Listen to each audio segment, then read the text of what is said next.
Ngayong Martes sa unang linggo ng karaniwang panahon, nakatuon ang mga pagbasa sa kapangyarihan ng salita at autoridad ng Diyos. Sa mabuting balita, namalas ang pagtuturong may otoridad ni Jesus sa sinagoga ng Capernaum.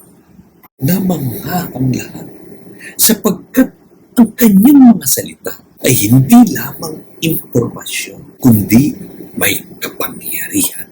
Sa kanyang utos, pinalayas ni Jesus ang masamang espiritu.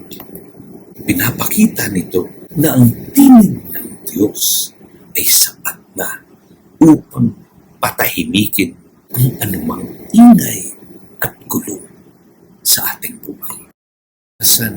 Marami tayong naririnig na boses sa social media at sa mundo. Ngunit saan tayo nakikinig? Tinatawag tayo na maging handa upang mamanaag ang otoridad ni Jesus.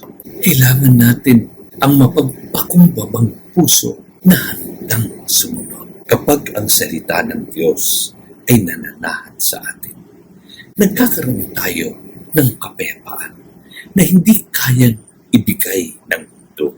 Bilang mga Kristiyano, tinatawag din tayo na magsalita ng may otoridad. Hindi upang magmalaki, kundi upang magpatahimik sa kaguluhan, magpalayas ng masasamang espiritu, labanan ang kawalan ng pag-asa, galit, at inggit sa pamagitan ng mabubuting gawa.